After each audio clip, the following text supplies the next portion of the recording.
otturdu. Studiyamına hoş gördü. Orada da selamun aleyküm. Ve aleykümselam.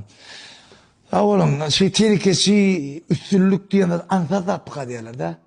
Bu atlar, böyle kıyın atlar. İlkinci işini de neyden başladın? Ben birinci edin işim kakamdan pul aldım. Yani şu aço pul maşin almanı, o var gidip bir küçük dükkan açtım. Doğru. Şu o da şu un çok zatlarına alsınlar dediniz de doğru mu? Birinci edin yanlışım şu da. Öyle aladım etme, o da şım aladım edip durna. Ondan feodal oldu mu? Feodal bollayım ya. Feodal olmadı. Ya nağıt feodal yokken dine yargı yani kellerden. O an desturu o.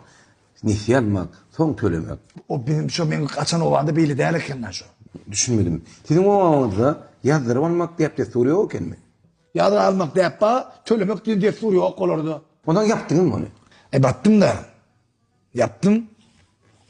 Geçip yattım. Onun son neye mi başladınız?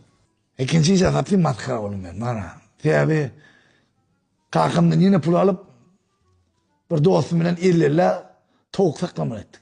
İne bu fikir şu. Tavuk 7 kadınanın bir değil yedi. O şeyde olma mümkün yok şu kadına bir daha yok mu de. Böyle bir küçüğünden bir çetinden birden kırılıp başladı. Bir yarımağın içinde değil mi? Ketek, iyim, veteriner aldı. Vahi. Kara ölümçülük göremedi de. Ölümcül göremedi. Şu dostum göredi. Şu adam oluşum yok.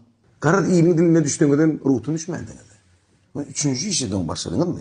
Üçüncü iş yine kakamdan yalvararak kredi pul alıp mellek yer alımda koyu ektim.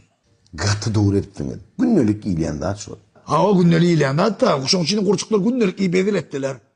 Olarak koyu koyunumuydu. Benim öğret etmiydim. Ondan ne ettiniz? Yeni tercih başladım. Harekete doğam. Ama yine kalkından pullanınız da. Yo, bu da kakamdan tüye işte başka istedim almadım. Onu gidip karnaşlardan ondan bundan tanısından birisinden eğidip pul yığına öyle çörek yapmak için pek anlaştım. Çörek yap başladın bereketi vardır o. Bereket vardır eğer şu işi bileyim oradan. Ben o da hatırı hiç düşünmemiştim çörek yapman pikarını yaptım. Sonra siz dinle yaptım. Yettim diyen sözü işitmedim ben. Üstüne ne ettiniz? Beni üstüne yetiren oğlarla ama bine şu ya. Kovu ya.